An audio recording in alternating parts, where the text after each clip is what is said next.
Inteligência Sindical apresenta Repórter Sindical, o mundo do trabalho no ar. Muito bem. Começa Repórter Sindical, o mundo do trabalho no ar. Hoje, quinta-feira, 5 de abril, nós estamos iniciando uma série de programas aqui durante o mês, chamada Sindicalistas Getulistas. Por quê? Porque dia 19 de abril marca o nascimento do Getúlio Vargas, a meu ver, o grande estadista da modernidade brasileira, o homem que soube conceber um projeto para todos os brasileiros, mas com prioridade para os mais pobres, para a inclusão social, entendendo que não haveria inclusão dos brasileiros se não houvesse direitos a esses brasileiros, direitos civis, direitos sociais e direitos trabalhistas. O Getúlio não apenas é muito conhecido como pelo seu lado trabalhista, da CLT, do salário mínimo, da justiça do trabalho, etc. Mas foi no governo Getúlio que as mulheres brasileiras adquiriram o direito de votar, inclusive antes que muitas mulheres de países europeus muito mais desenvolvidos. Também o Getúlio foi um grande construtor, né? Um tocador de obras. O Getúlio, devemos a ele a Eletrobras, a Petrobras, a Companhia Energética de Paulo Afonso, devemos a ele a Vale do Rio Doce e tantas outras iniciativas que tiraram o Brasil de uma condição de fazenda exportadora de matéria-prima para poder constituir uma base industrial. O Getúlio também era um homem ligado à cultura, aliás, ele era um homem culto, né? E foi quem instituiu o ensino primário obrigatório no Brasil. Não havia obrigatoriedade, veio com o Getúlio.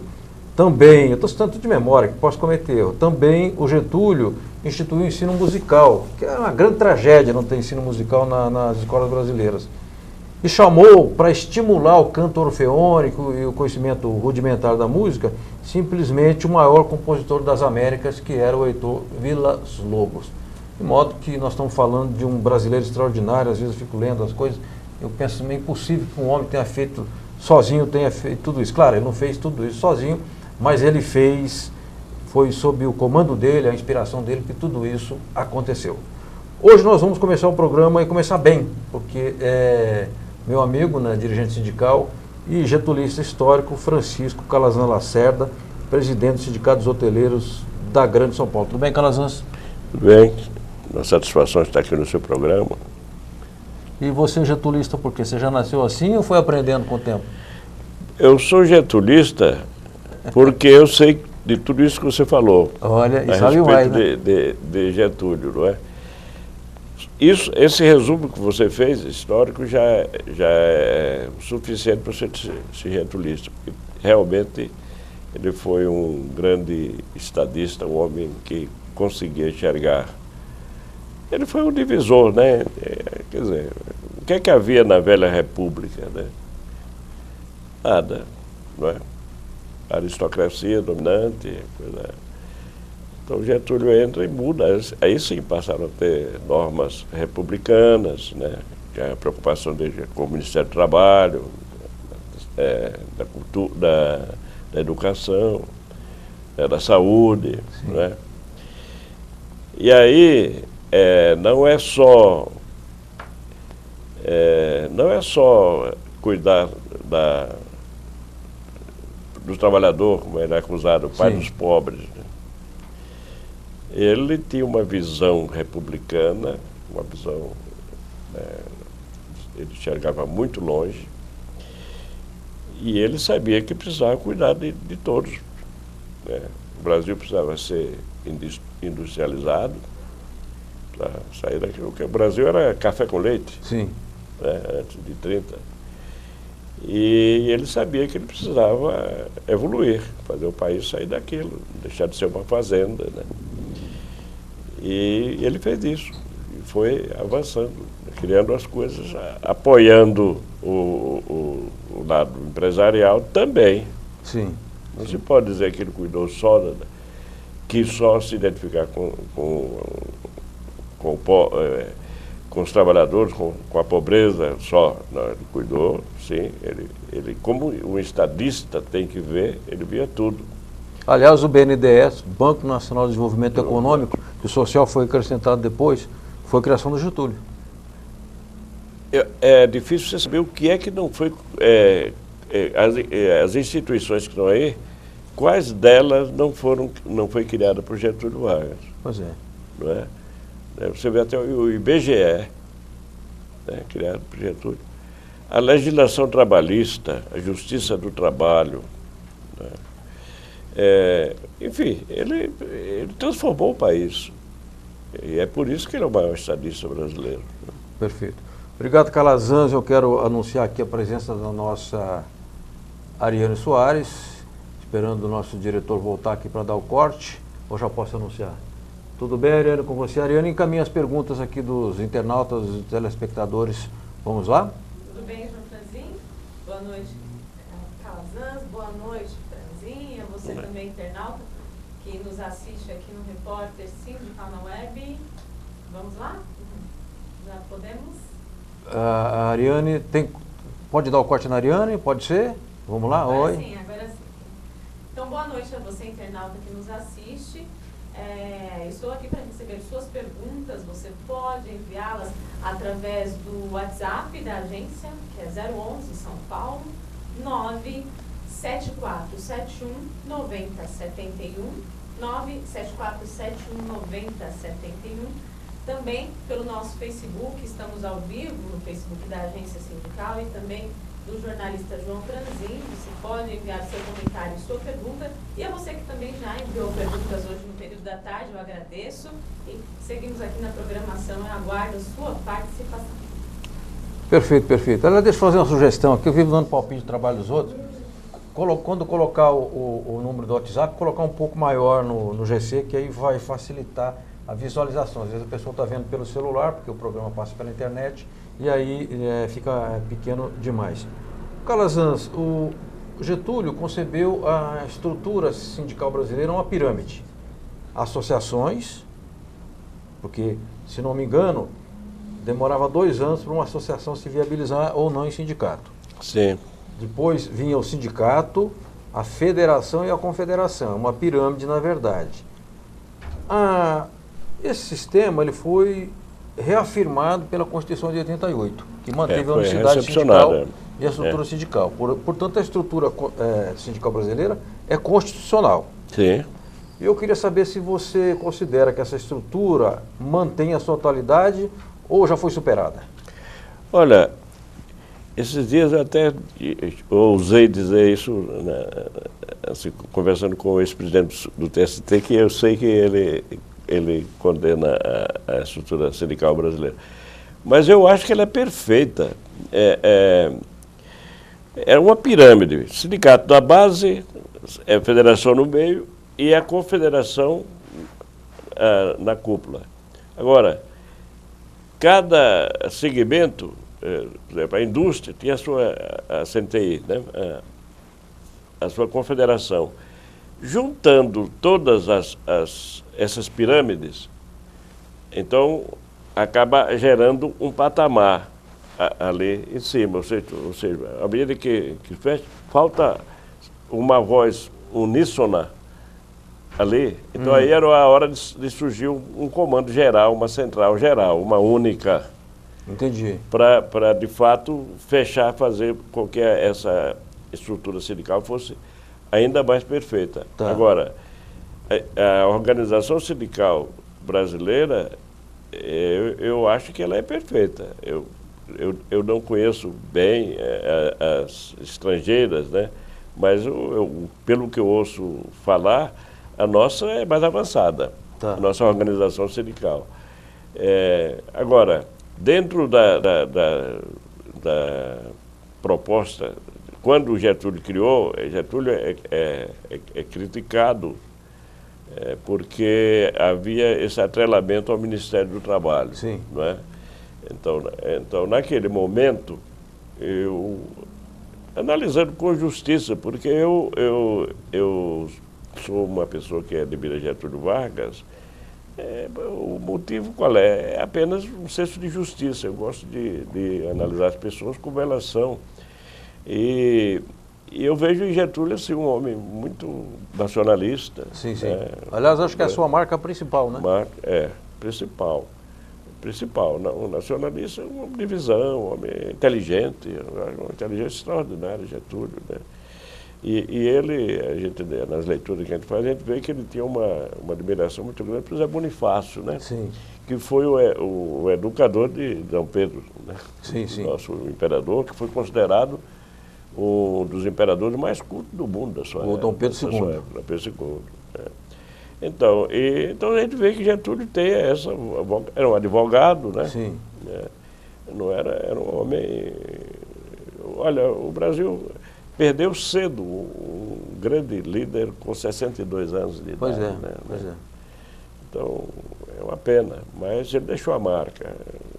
Tanto é que a gente não esquece de Getúlio, né? Tem lá na minha sala a foto dele, né? É. Aliás, vi na internet hoje lá uma foto sua, perto da foto do Getúlio. Então. Você prestigiando lá o Getúlio Vargas. Aliás, no regime militar, eu mantive a foto de Getúlio lá. Alguns sindicatos andaram tirando, receiosos, né? Mas eu não tive problema, não. Eu deixei a foto de...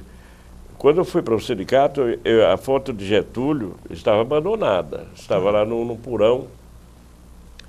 E eu encontrei lá a foto de Getúlio Vargas. Rapaz, eu sou getulista. Que é isso, Getúlio aqui. Aí eu peguei e mandei recuperar a foto e pus na minha sala. Né? Tá. Ficou em destaque lá. Teve uma vez até que uma TV andou curiosa em saber se os sindicatos que tinham a foto de Getúlio, eles foram lá filmar a gente, né? E parece que só o nosso sindicato e um outro tinha, né? Então não se pode, a classe trabalhadora não pode jamais ignorar quem foi Getúlio Vargas. Getúlio fez o Brasil, transformou o país. É simples de entender.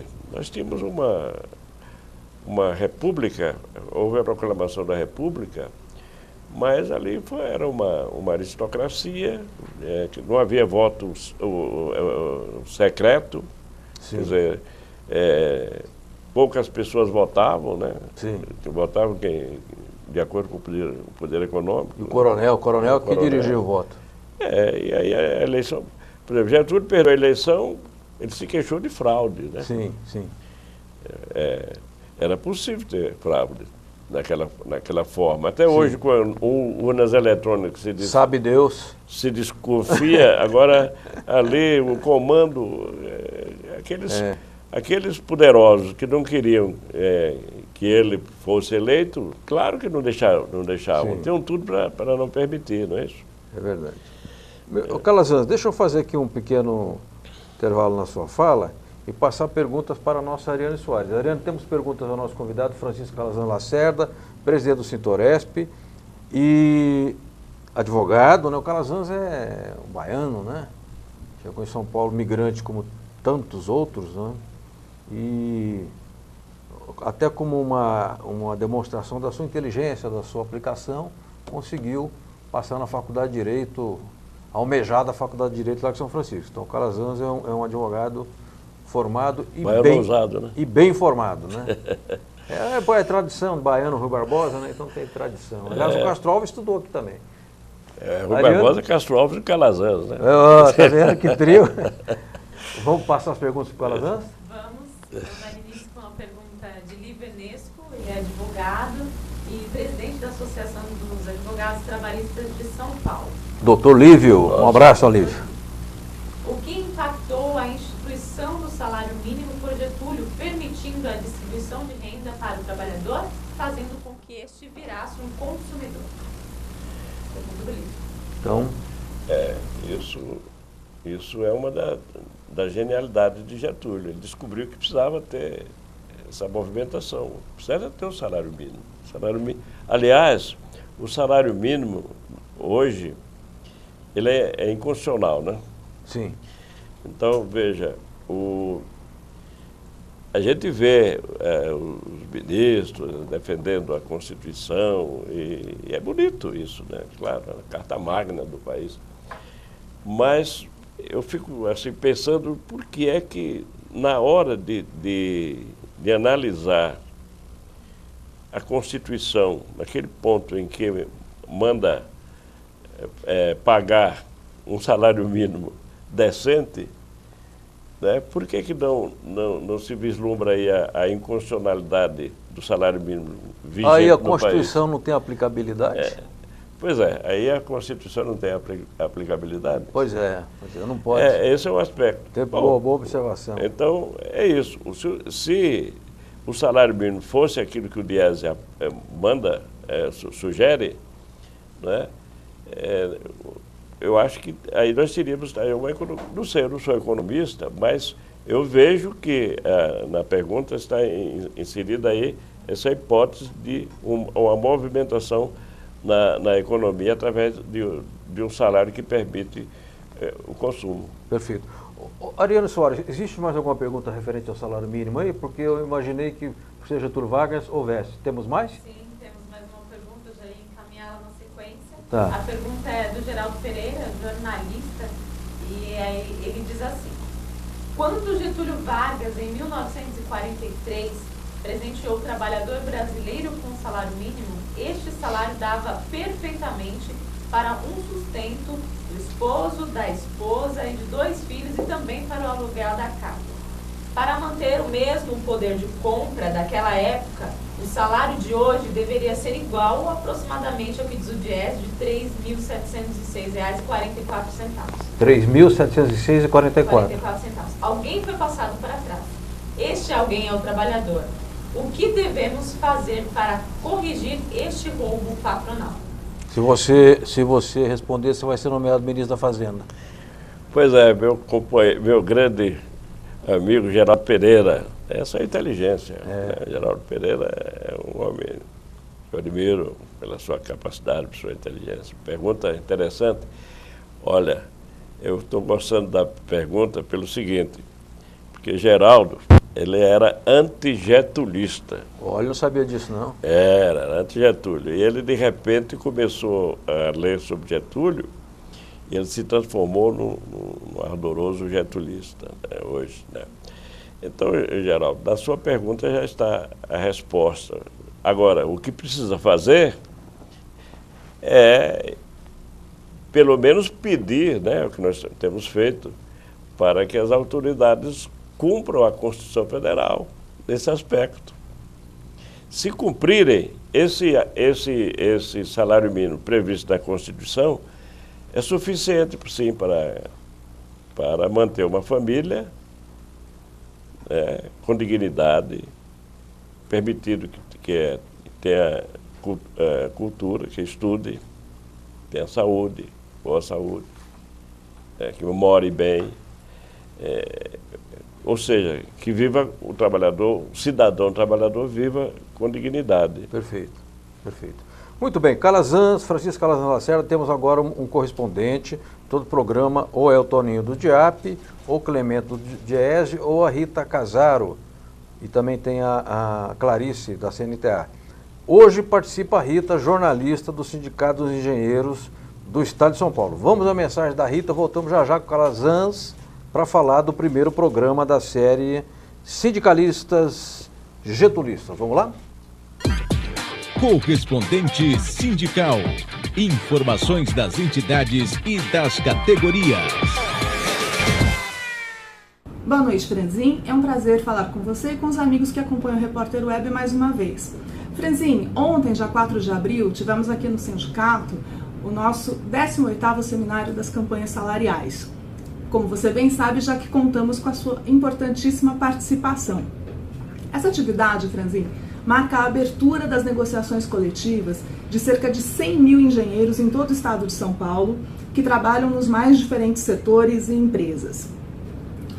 É um evento que dá a largada para essa grande mobilização de campanha salarial. Para começar essa discussão, então, nós contamos ontem no seminário com especialistas do mundo do trabalho, da justiça, em economia, na realidade sindical, e também com representantes das empresas onde os engenheiros atuam, já que é um esforço de abertura de diálogo, de demonstração de boa vontade para se obter um bom resultado, tanto para os engenheiros quanto para as empresas. Na nossa conversa de ontem, Franzin, como você viu, houve uma tônica dominante, que é que efeito terá nessas campanhas salariais a reforma trabalhista que está em vigor desde o final do ano passado? Bom, o efeito pode ser muito ruim se ela for levada a cabo, porque ela traz precarização e insegurança jurídica. É ruim para os trabalhadores e é ruim para as empresas, embora se diga o contrário disso. Então, qual é o objetivo dessas campanhas, dessas negociações? Evitar que os efeitos nefastos da reforma, da alteração da CLT, sejam aplicados na prática. As negociações vão nesse sentido de trabalhar contra a perda de direitos e, obviamente, por conquistas. Então é isso, Franzin. Está dada a largada, começou a mobilização pelas campanhas salariais dos engenheiros. É esse o recado de hoje. Muito obrigada pela oportunidade e um abraço. Correspondente sindical. Informações das entidades e das categorias. Muito bem, voltamos com o Repórter Sindical, hoje iniciando a série Sindicalistas Getulistas, com Francisco Calazans Lacerda, presidente do Sintoresp e advogado também de formação, homem, cantor, compositor, poeta. O Calazans é muito, assim, como é que eu posso dizer, produtivo, muito amplo assim, nas coisas que faz. Eu queria agradecer a Rita Casaro, aliás, o Murilo Pinheiro, presidente do sindicato, porque eu estive ontem na abertura. É um modelo muito interessante, Calazans. O que eles fazem, os sindicatos de engenheiros e a Federação Nacional? Ontem eles reuniram 18 estados, a mesa estava composta, além de assessores que sempre participam, por representantes do Legislativo, do Executivo e do Judiciário, e 5 ou 6 RHs ou mais de grandes empresas, como a Telefônica, como a SP-Trans, como a Eletropaulo, empresas grandes. E ali já se faz uma primeira conversa a respeito da campanha salarial, uma espécie de pacto de boas intenções. Eu acho esse um padrão tão interessante e civilizado e tem dado certo para os engenheiros. É um ensaio, uma classe patronal, né? Participam lá, os RHs falam da expectativa deles. Isso é bom. Eu acho uma demonstração nós fazemos mais ou menos isso, viu? Né? Não sabia. O setor patronal, hoteleiro, eu tenho cumprimentado eles, estão parabéns, porque há um diálogo bastante sadio entre nós. Isso é maturidade, né? Tem havido, e a gente procura ser correto também, né, nas informações que damos, né, e pedimos, inclusive, que consulte suas assessorias jurídicas, porque é para mostrar a boa-fé, não é isso? E tem dado certo. Que bom. Isso é bom. Essas experiências se multipliquem. Tem uma reportagem, daqui a pouco a gente mostra a reportagem. Eu queria voltar com perguntas para a nossa Ariane Soares, ao nosso convidado, Francisco Calazans Lacerda, da série, primeiro programa da série Sindicalistas Getulistas. Vamos lá, Ariane? Vamos encaminhar duas perguntas que são parecidas. A primeira é de Altamiro Borges, do Centro de Estudos de Mídia Alternativa Barão de Tararé. Ele diz assim: Getúlio foi um homem das consolidações das leis do trabalho. Hoje vemos a reforma trabalhista enterrando a CLT. Calazans, como histórico, o senhor como histórico getulista, de que forma avalia essa nova lei? E vamos encaminhar também a pergunta de Ricardo Flight. Ele é jornalista do Sindicato Nacional dos Aposentados, Pensionistas e Idosos da Força Sindical. Com a aprovação da terceirização e flexibilização da CLT, com a reforma trabalhista, podemos afirmar que o Brasil retrocedeu aos tempos pré-Getúlio Vargas? Isso é uma pergunta. Sim. Quando os trabalhadores praticamente não tinham direitos, ele afirma? Bom, ele já respondeu. Porque, de fato, isso é um retrocesso, né, ao período da Velha República. Sim. Né? Essa é a maior prova de que há uma luta constante de uma retomada dessa oligarquia que dominou anteriormente a 30. E isso também tem a vantagem de se pensar em Getúlio, de se perceber o quanto Getúlio mudou as coisas a partir de 1930. Porque essa legislação realmente volta a isso. Essa legislação é tão retrógrada que, se você for analisar, ela ousa revogar até a Lei Áurea.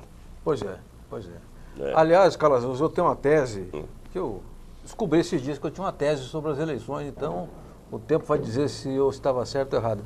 Eu estou achando que essas eleições, as eleições de outubro, serão umas eleições que nos farão olhar pelo retrovisor. Porque você veja só, o Bolsonaro vai ter que exaltar a época do governo militar. Então ele vai ter que falar do passado. Se o Lula, digamos, fosse candidato, ele ia ter que falar da época do seu governo. E o Ciro Gomes, se quiser dar algum conteúdo histórico à sua candidatura, vai ter que falar do Getúlio. Vai ter que falar do trabalhismo. É PDT, né? Pois é. Então, observe que, curiosamente, é uma eleição que nos obrigará a examinar o passado. Bom, eu acho que o passado... a vida é composta de passado, presente e futuro. Sim, né? sim. Então, o passado sempre serve de base. Nós temos que nos basear sempre nas coisas do passado. Né? Agora, no mundo do trabalho, esse passado de que a gente sente saudade é o passado que teve início em Getúlio, na década de 30 para cá. Na década de 30 para cá, mas depois de um certo ponto, de um certo momento, se começou a desgastar aquilo que o Getúlio fez. As mudanças que se propuseram na CLT foram sempre para pior. Aliás, o glorioso Fernando Henrique dizia que o sonho dele era sepultar a Era Vargas. Era Vargas. Uma das mais infelizes declarações do Fernando Henrique, né? Pois é. É uma das mais infelizes entre tantas outras. Né? Aliás, o professor Fernando Henrique abusa, né, do direito de escorregar no vocabulário. É porque o intelectual às vezes começa a voar e tira os pés do chão, né? É verdade, Se acha, né? Como diz o povo, está se achando, né? Está se achando. Bom, nós temos uma reportagem a respeito de um curso de comunicação, o Miro aí, professor Miro, no Barão de Tararé. Acho que foi semana passada, inclusive eu participei de um dos dias lá, falei um pouco sobre comunicação. E espero que vocês só tenham colocado os meus acertos lá na reportagem, tá? Então vamos ver a reportagem e daqui a pouco voltamos com o Calazans, ok? O Centro de Estudos de Mídia Alternativa Barão de Tararé promoveu entre os dias 26 e 29 de março o curso A Comunicação para Enfrentar os Retrocessos. A atividade foi realizada na Escola de EESE de Ciências do Trabalho. A ideia foi mostrar como a comunicação é uma importante ferramenta na disputa de ideias na sociedade e fortalecer as lutas populares. Esse é um período muito dramático para o Brasil, para os trabalhadores brasileiros. Daí a importância da gente fazer um seminário como esse, um curso como esse, para ver o seguinte, como que nós respondemos, com conteúdo e tal. Aí a importância da comunicação, essa é a razão do curso. Então são cursos que se complementam sempre com essa matriz de pensar a comunicação, como potencializar a comunicação para enfrentar essas conjunturas distintas, né? No caso agora uma conjuntura extremamente negativa. E eu acho também que a gente precisa num espírito de formação continuada. Não pode ser um curso que se baste. Ele tem que ser um curso que prossiga com essa galera que está aqui e com outra galera que venha a se somar. Ou seja, formação, quem entende formação como um momento está errado. Formação é um processo, né? Então é isso que eu espero desse curso. Eu acho que a primeira coisa que tem que ter presente é que o governo tem utilizado muito de manipulação para convencer a opinião pública da oportunidade e conveniência da agenda que ele vem apresentando. E a forma de fazê-lo passa pela exclusão do debate e pela exclusão de qualquer deliberação. Então, compreender esse processo é fundamental para a gente ter maior habilidade na comunicação interpessoal, para convencer os trabalhadores que eles estão sendo vítimas de uma manobra própria desse período de pós-verdade. Você tem uma onda liberal novamente aparecendo e surgindo também uma onda mais conservadora ainda. Isso nos preocupa bastante. Os trabalhadores precisam encontrar saídas para isso. Eu acho que esse é o nosso desafio.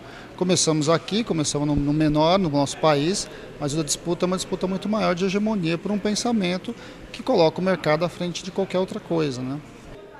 Há uma crise no Brasil, uma crise econômica, uma crise política, uma crise institucional e a imprensa dos trabalhadores precisa falar com as suas bases, explicar o que está acontecendo no país e, sobretudo, neste momento, defender a instituição sindical, o movimento sindical e os direitos dos trabalhadores. Então, eu coloquei aqui algumas prioridades e talvez a principal neste momento é utilizar a comunicação de uma forma ampla, ágil e contínua na divulgação das convenções coletivas de trabalho, para que as convenções façam uma barreira ao avanço da lei trabalhista, da nova lei trabalhista. Também fiz aqui um apelo aos dirigentes, havia muitos dirigentes presentes, no sentido de que não caia na bobagem de desmontar seus departamentos de comunicação e o departamento jurídico. Sobretudo na crise, a comunicação, ela atua na linha de frente e o jurídico atua na retaguarda. São dois departamentos que não podem sofrer perdas, não podem ser desfalcados, porque não apenas eles sofrerão, mas o sindicalismo sofrerá esses desfalques. Muito bem, voltamos ao programa ao vivo aqui, voltamos com o repórter sindical O Mundo do Trabalho no Ar. Eu estava olhando um sujeito falando aí, sem óculos, mas eu me reconheci, tá? Sobre o evento lá. Obrigado, viu, Miro? Foi muito boa. Um grande abraço ao Miro, do Barão do Tararé, jornalista, escritor, muito correto, muito decente e que agrega sempre pessoas de qualidade lá. Falaram o Toninho, falou o pessoal do Diese, falou a moça do CESIT lá do professora, né? Da Unicamp. Eu fui lá dar meu espetáculo também, espero que tenha me saído bem. Calazans, nós voltamos aqui então para falar do Getúlio Vargas, da atualidade deste homem que o setor conservador brasileiro, a aristocracia brasileira, insiste em querer apagar da nossa história. Muito bem. Aliás, Franzino, quero aproveitar justamente esse momento aqui para lhe agradecer imensamente de você estar me dando essa oportunidade de estar aqui no seu programa, você me colocando aí como o pontapé inicial disso que você vai fazer, desse projeto, dessa homenagem tão importante para Getúlio Vargas, né? Eu me sinto muito honrado, então lhe agradeço imensamente por estar aqui. Obrigado, Calazans. Você, como getulista histórico, teria natural preferência. Ariano, senhoras têm mais perguntas? Ou temos? Temos. Então vamos caminhar aqui ao Calazans. Deixa o povo participar do programa, porque o programa de TV tem que ter essa... Eu estava falando para o Calazans, é igual lá onde eu nasci, em Oriflama, o serviço de rádio da igreja, alto-falante da igreja. Aí o nego dava recado, procurava parente, falava que o boi tinha sumido do pasto, anunciava que estava vendendo coisa, sítio, chácara, etc. E quando estava precisando de remédio, de ajuda, etc. Então o programa de TV, por mais moderna que seja a tecnologia, ele tem que ter esse sentido fraterno, que possibilitar a comunicação entre as pessoas para que as pessoas expressem também seus pontos de vista. Vamos lá? Álvaro Egea, ele é presidente do Sindicato dos Trabalhadores no Vestuário de Guarulhos e secretário-geral também da CSB, está nos assistindo. Boa noite. Álvaro mandou a pergunta: o projeto de desenvolvimento econômico de Getúlio permanece válido nos dias atuais? Bom, tudo precisa ser atualizado, né? Getúlio é da década de 30. Os problemas daquela época ele enfrentou com muita sabedoria. Agora, a base, o que é a base? A base é valorizar o trabalhador, prestigiar também o empreendedor, não é? Essa é a síntese. Isso é válido sempre. Getúlio soube fazer bem, muito bem isso, porque ele se preocupou e se aproximou do povo, dos trabalhadores, Mas ele não esqueceu, tanto é que até, de uma forma brincalhona, se fala que Getúlio é o pai, o pai dos pobres e a mãe dos ricos, né? Então, isso significa o reconhecimento de que ele soube valorizar os dois lados. Sim.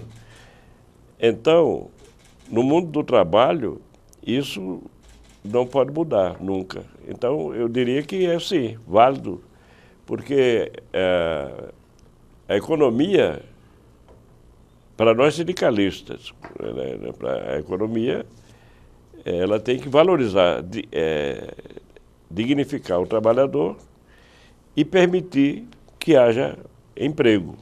Perfeito. Getúlio propiciou isso, então é válida, eu acho que continua atual. Aliás, dizem até que no governo Getúlio era praticamente desemprego zero. Então, É possível. ele atuou dos dois lados, ele Exato. prestigiou os dois lados. Perfeito. Muito bem, Calazans, nós temos um intervalo e vai falar a CNTEC, CNTEC, Confederação Nacional dos Trabalhadores em Estabelecimento de Ensino e Esportes e Cultura. Esporte e Cultura. Vai falar, deixa eu ver se eu tenho aqui, o Antônio Bittencourt, que é diretor, e ele comenta, interessante, ele comenta os impactos da reforma trabalhista na base, porque tem os auxiliares de administração escolar, há também um grupo de professores, há também pessoal da área esportiva, os funcionários dos clubes, é uma categoria bem esparramada assim na base econômica. Vamos ver o que diz o Bittencourt a respeito dos impactos. Vamos lá?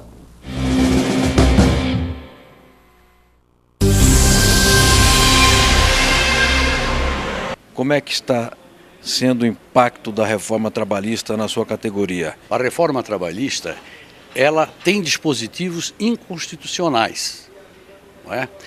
E ela permeia uma questão do capital. Ela privilegia o capital. Quando ela diz que gera emprego, ela não gera emprego. Então, isso aí é um fato complicador, porque as pessoas estão sendo enganadas, os brasileiros estão sendo enganados em relação a isso aí. Essa reforma foi feita sem discussão com a sociedade, sem discussão com especialistas na área.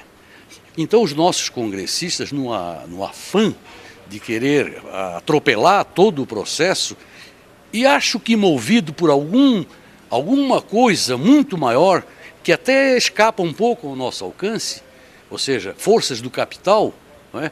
Fez essa besteira que está aí. Ou seja, eu acredito que essa reforma ela está em frangalhos.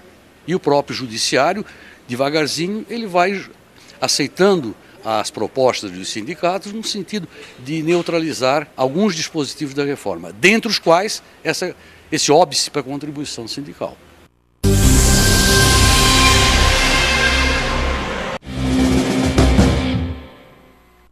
Muito bem, voltamos com o repórter sindical Mundo do Trabalho no Ar, hoje abrindo a série Sindicalistas Getulistas com Francisco Calazans Lacerda. Já falamos aqui de CLT, salário mínimo, das leis getulistas de proteção ao trabalhador. O Calazans também bem observou que o Getúlio foi hábil para, digamos, caminhar com as duas pernas, a do setor produtivo e a do trabalhador, e tendo um Estado forte. Hoje em dia se faz uma pregação muito negativa contra o Estado. O que você acha disso, Calazans? Bom, eu tenho uma opinião que talvez não tenha muito respaldo aí. Porque muita gente acha que o Estado... Eu parto do princípio seguinte: o Estado precisa ser quase como Deus. Todo-poderoso, bom e justo. É difícil, hein? Bom e justo e todo-poderoso. A ideia de Estado é para quê? A nação criou o Estado, criou normas. Essas normas é a ordem para evitar que um explore o outro. Que o mais poderoso explore o menos poderoso. Para isso, o Estado precisa ser forte. Sim. Então, o Estado tem que ser bom e justo e todo-poderoso. Gostei dessas três Como papéis, Deus, né, que você definiu ao Estado. Os liberais vão ficar arrepiados quando escutar você defender. Por isso que eu digo que pouca gente vai concordar. Não, eu concordo. Muita gente concorda. Tá? É que às vezes não tem oportunidade de se expressar. Ariano Soares, nós temos mais perguntas para o Calazans, Francisco Calazans Lacerda. Vamos encaminhar para valorizar os nossos apoiadores, que as pessoas que nos acompanham e fazem perguntas, eles são parceiros do programa. Vamos lá? Sim. Nós também recebemos uma pergunta de um diretor do Sintoresp, o Darli Alves de Abreu, ele é responsável pela escola de hotelaria. E ele diz assim: presidente Calazans, saudações. Seria possível na gestão de Getúlio ver um desmonte dos direitos trabalhistas como nos dias atuais? Getúlio aceitaria o financiamento do capital para o enfraquecimento das instituições protetoras dos direitos trabalhistas? Obrigado, Darli. Darli é um companheiro valioso, é um homem que cuida lá da nossa escola, né, tal, coadjuvante do Rubens, né? Obrigado, Darli. Bom, Darli, Getúlio construiu tudo sobre a legislação trabalhista. Nós não temos absolutamente nada. Ora, se ele pegou do zero e fez o que fez, uma coisa avançada que não é super. Agora, o que fazem é tentar destruir, né, o que Getúlio fez. Então, Getúlio jamais permitiria, por exemplo, uma reforma trabalhista como essa que está aí. Né? Então, jamais. Aliás, eu quero mostrar um livro aqui. Não há, na história recente do Brasil, eu acho que em momento nenhum, um homem sobre quem se escreveu tanto quanto o Getúlio Vargas. Eu estava vendo na internet, eles viram aqui o programa no táxi, escrevi livros sobre Getúlio Vargas. Veio uma lista que eu não consegui ler a lista inteira. Uma lista enorme, de centenas de títulos. Um dos títulos que eu tive a graça de ler e tomar contato foi esse: Getúlio Vargas e seu tempo. Não é Getúlio Vargas e o seu tempo, que é de um jornalista colega nosso. Este livro ele foi publicado pelo BNDES. BNDE, então, na época, criado pelo próprio Getúlio. Os organizadores são Raul Mendes Silva, Paulo Brandi Cachapuz e Sérgio Lamarão. Na época, o presidente do Banco Central era o professor Carlos Lessa. Carlos Lessa, que é um nacionalista, né? Um homem de extraordinária qualidade técnica e moral. Getulista. Getulista, Aí esse livro, eu só vou ler aqui alguns capítulos para vocês terem uma ideia. Primeira parte, Panorama da Era Vargas. O resgate da memória da Era Vargas, desenvolvimento econômico sobre Getúlio Vargas, tudo texto aqui escrito por especialistas. Transformações sociais sobre Getúlio, a trajetória política de Getúlio, política externa, artes visuais, que até nisso o homem cuidou, arquitetura e urbanismo, é impressionante, literatura e música. E quem escreveu sobre música foi o Vasco Mariz, não é qualquer um, não. Imprensa, os intelectuais e a diversidade cultural. A parte 2, os grandes marcos da história política, a Revolução de 30, a Constitucionalista, a Aliança Libertadora Nacional, o Estado Novo, a Ação Integralista, aí dá a conjuntura da época. E a parte 3, a construção do Estado Nacional. O Ministério de Educação e Saúde, que você citou, Gustavo Capanema, que era o seu ministro, seu titular. O Ministério do Trabalho, que foi o Collor, não, Lindolfo Collor, o primeiro. A Secretaria do Patrimônio Histórico e Artístico Nacional, a Companhia Siderúrgica Nacional, a Companhia Vale do Rio Doce, a Escola Superior de Guerra, o Banco Nacional de Desenvolvimento Econômico, a Campanha do Petróleo e a Criação da Petrobras. E a parte 4, o Constitucionalismo na Era Vargas, os Códigos de Águas de Minas e o Código Florestal. A Estrada Rio-Bahia, Paulo Afonso.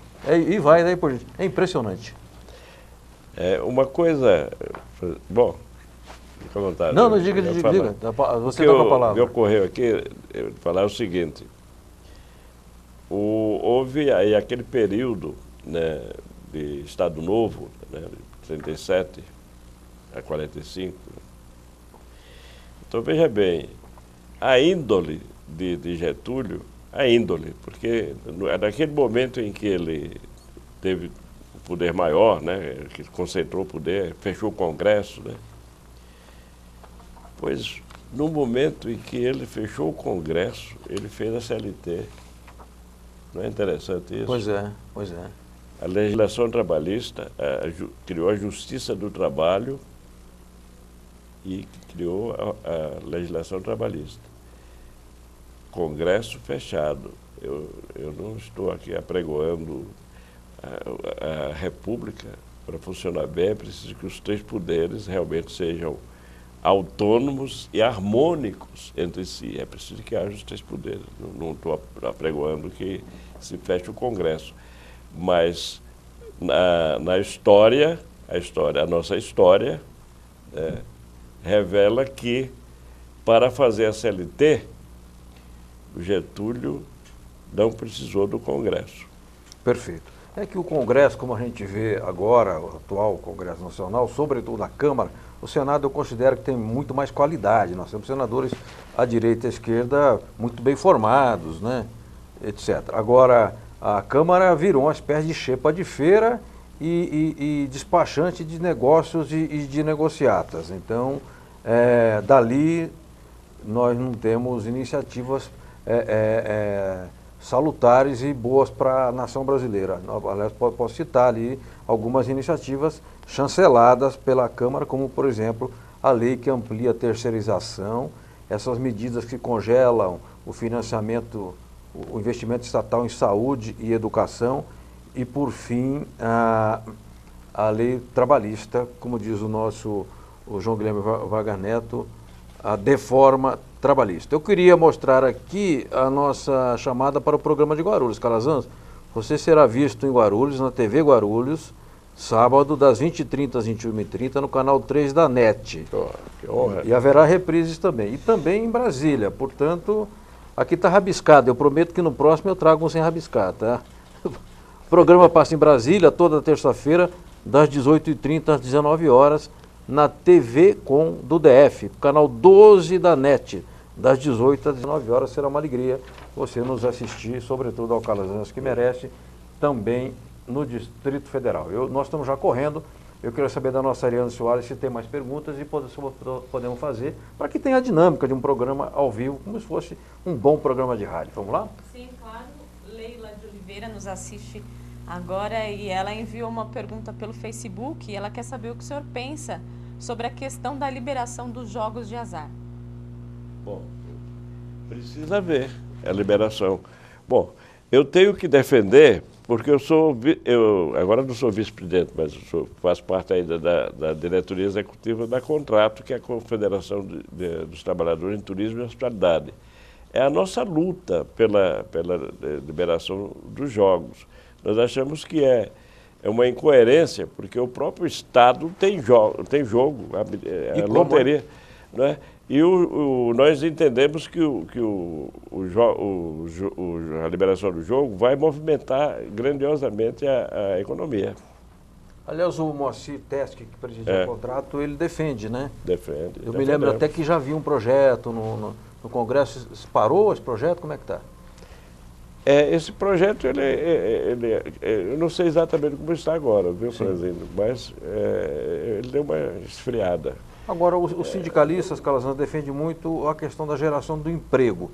Mas não é só isso, porque também tira a economia da clandestinidade, né? Da informalidade, né? Exatamente. Movimenta, porque há jogos clandestinos aí. Por que deixar isso, né? Pois é. Vai gerar renda, vai gerar receita para o Estado. Regular, etc. Perfeito, perfeito. Hoje nós não vamos mostrar o arquivo sindical não, Edu, senão a gente atropela aqui o programa. Eu quero mostrar um material, a gente mostra todo o programa Materiais Sindicais que nos enviam ou que a própria agência sindical produz. Este é o boletim companheiro metalúrgico, dos metalúrgicos Guarulhos região, que chegou da gráfica até, eu estava lá a hora que chegou hoje, e jornalistas gostam de cheiro de tinta, né? Então eu cheirei assim para ver se tinha sido impresso hoje mesmo e estava ainda cheirando tinta, né? São os vícios de cada profissão, né? As manias de cada profissão. E o sindicato está dizendo o seguinte: convenção coletiva garante nossos direitos e conquistas. Conheça as cláusulas e exija que sejam respeitadas. Então você que nos assiste em Guarulhos, metalúrgico, saiba que nós combinamos hoje numa reunião com o Pedro, que é o secretário-geral, e com o Cabeça, que é o vice-presidente, Nós vamos sintetizar a convenção coletiva e colocar os 40 itens principais no site do sindicato. Já tem lá uns 10 ou 12, mas agora nós vamos sistematizar melhor e colocar no site do sindicato, e você poderá acessar direito da mulher, estabilidade para o acidentado, estabilidade para quem está em vias de aposentadoria, o direito ao piso salarial. Também parece que há cláusulas, não estou sendo de cabeça, alusivas à mãe adotante, que dá benefício à mãe adotante, enfim. Eu tenho um lema, o lema da agência sindical é saber é poder. O que empodera a pessoa, que não tem arma, não tem ações do banco, etc., é ter conhecimento. É o saber que dá poder ao cidadão comum e desarmado. O Edu nos avisa que temos mais 5 minutos. Eu queria saber, para ali, antes de mais uma pergunta, para a gente fazer a última pergunta do programa para o Calazans. Pode ser? Podemos, eu já agradeço a todos pelas participações. Ival Gomes mandou uma pergunta, ele é jornalista da CNTM, que é a Confederação Nacional dos Trabalhadores Metalúrgicos. Ele diz assim: qual o principal legado getulista para que os dirigentes sindicais da atualidade possam defender? O principal legado do Getúlio, que de possa Getúlio? ser defendido atualmente. Bom, a época de Getúlio havia a liberação dos jogos, né? Depois é que o Dutra cancelou. Isso que foi a esposa do Dutra que pediu a ele, ele, né? Ela era muito católica, então, muito carola. Eu acho que, como legado, Getúlio teria continuado com os jogos. Tanto é, eu me lembro até que em 1950 e alguma coisa, ele foi inaugurar um grande hotel lá no interior da Bahia, de Calda de Cipó, um hotel importante para isso, para cassinos, os cassinos de hotéis. Então, eu não sei se eu entendi bem a pergunta, mas um legado de Getúlio, ele não teria, talvez até no novo governo de Getúlio, ele tenha tentado e não tenha conseguido reabrir os jogos, porque foi fechado no governo anterior, né? Então, ele não teria, no último governo, deixado esse legado, né? Mas o jogo, na época anterior a 45, ele foi muito importante no Brasil, né? Criou esses grandes hotéis, né, de Minas, hotéis que estão praticamente desativados. Araxá, né? Araxá. Pós de Caldas. Eu acho que esse sim seria o legado, né, de um Brasil mais bonito, nesse aspecto aí, né? Perfeito. Calazans, você é músico, compositor e cantor. Quem foi melhor, Orlando Silva ou Chico Alves? Olha que pergunta interessante. Eu de pronto lhe respondo, Orlando Silva. Ah, é? E por quê, hein? Sim. Orlando Silva foi o melhor cantor do mundo. Brincou. Na época dele. Até 1945, depois aí ele foi vítima daquele desacerto na vida dele. Mas Orlando Silva foi um fenômeno, era o Pelé da música. Tá. Agora você gosta de Chico Alves também? Sim, gosto de Chico Alves, de Silvio Caldas, gosto de Gilberto Alves, não é? Essa turma toda, a turma da velha guarda, eu gosto muito, né? E você está... Eu sou muito chegado à velha guarda, certo, né? Certo. Bom, também, eu sou da velha guarda, né? Fazer o quê, né? Mas tem bons cantores, mas para mim os cantores meus brasileiros, assim, de peso, foram aqueles Chico Alves, Orlando Silva, Silvio Caldas, né? Principalmente esses três, né? Certo. Silvio Caldas como intérprete extraordinário, né? Orlando Silva também como intérprete extraordinário com um recurso vocal melhor, né? Tá. E Silvio Caldas, e Francisco Alves, vozeirão e tal, mas ele não tinha a mesma vibração que tinha Orlando Silva. Calazans, você está em vias de lançar um novo CD quem é o compositor ou qual é o tema predominante? Estou fazendo uma coleção de samba-canção, aqueles samba-canção conhecidos. É porque eu faço isso para distribuir, para manter viva a música popular brasileira, né? Então eu distribuo para os associados, muita gente gosta. Tem alguns fãs, viu? Olha aí. Parece que não, mas tenho. E o Zelão é teu parceiro ou não? Tem algumas pessoas que me ouvem por aí no Brasil afora, né? O Zelão é teu parceiro ou não? Zelão? É. O Zelão é o Aroca, né? Doutor Aroca, o Zelão. O doutor Aroca, ele também gosta. Ele tem umas melodias bonitas, né? E ele fez o CD. Ele tem bom ritmo. Ele se ajeita bem. É um bom compositor. Agora, eu fico bem encabulado quando ele me pede para pôr letra nas músicas dele. Né? Certo, então, eu tenho algumas músicas dele que eu pus letra, né? Mas é uma dupla e tanto, nós somos uma dupla e tanto. Bacana. Mandar um abraço aqui ao doutor José Carlos Aroca, né? Esse sim, é um monumento do direito do trabalho, né? Um autêntico defensor dos trabalhadores. Um abraço, doutor Aroca, e vamos nos encontrar em breve para bater um papo e atualizar os nossos assuntos.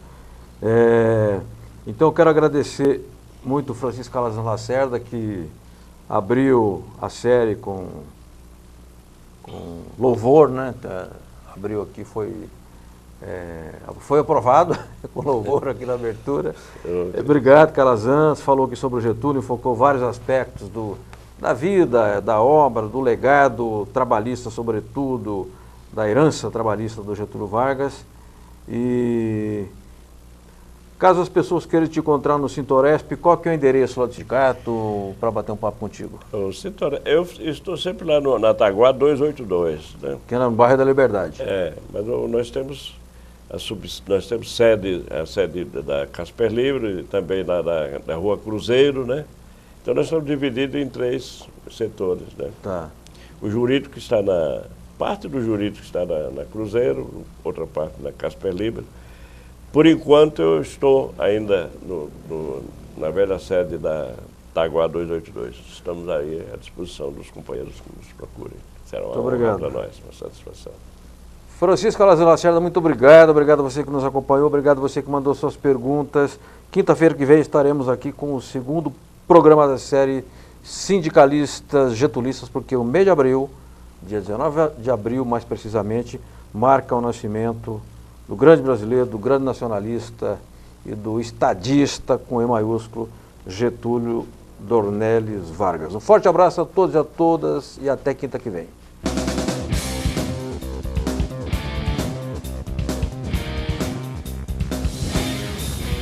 A Agência Sindical apresentou Repórter Sindical, o mundo do trabalho no ar.